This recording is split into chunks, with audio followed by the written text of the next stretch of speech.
4 years ago, a 35-year-old Brazilian prepared himself for a race steeped in history. Vanderlei de Lima was a respected competitor, but not widely considered a threat to take gold. Facing the twilight of his career, de Lima arrived in Greece to challenge the world's best runners, hoping for one final defining effort. The men's marathon from the city of Marathon into the Marble Stadium in Athens.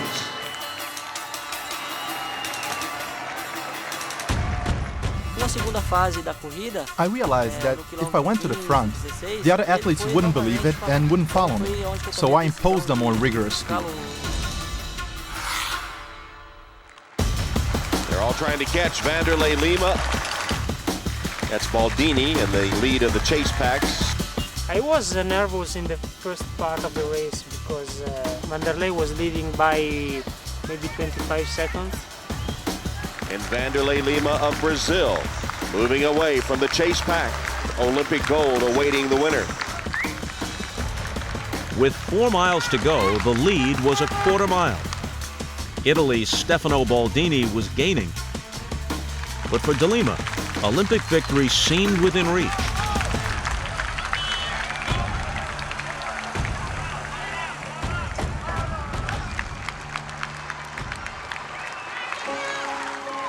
Someone came onto the course, grabbed Lima, and took him into the crowd before the other onlookers were able to separate them.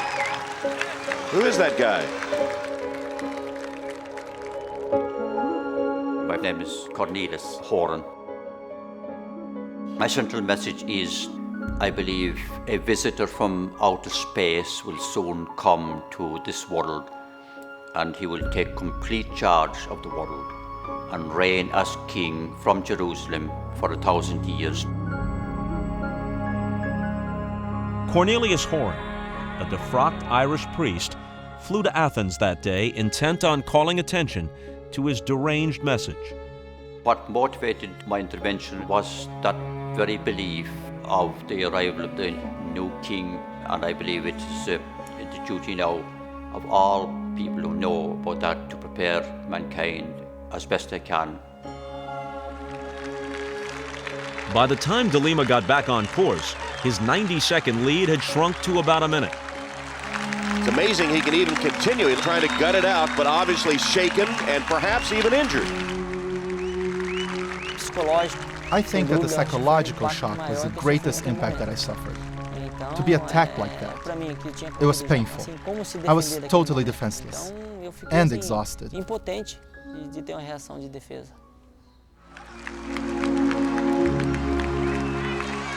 De Lima lost ground now with every stride. And as the finish line fast approached, the final miles became a battle to hang on to Olympic gold.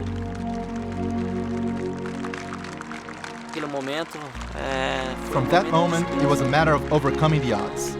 I was even shaking my head like, that guy messed everything up for me. But quitting the race didn't once cross my mind. And Lima looks now to be emotionally and physically hurting. De Lima willed his failing body toward the finish line, but the gold medal slipped away. Baldini overtook him with less than 2 miles to go. Still, de Lima fought to stay on the podium.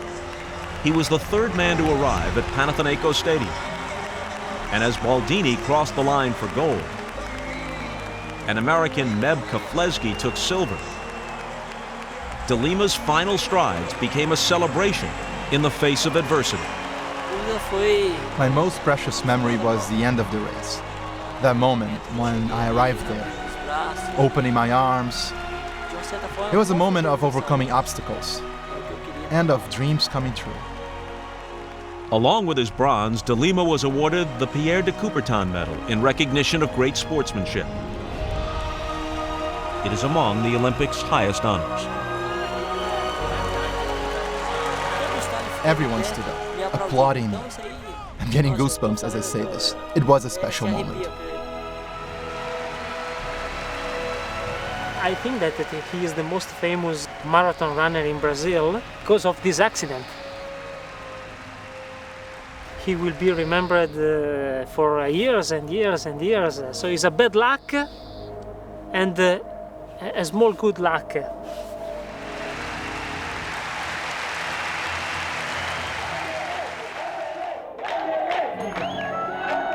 In Brazil, de Lima returned to a hero's welcome, and he remains one of his nation's most beloved figures.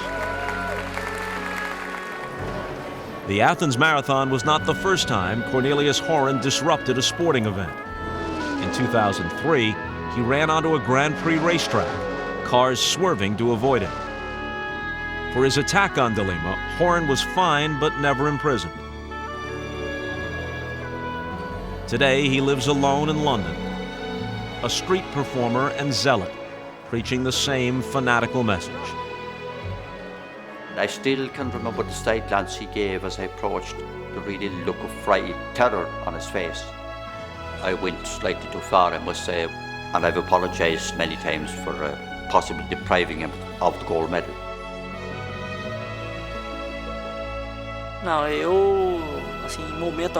I was never angry at that man. That moment of ecstasy and happiness was bigger than the frustration of not having won the gold.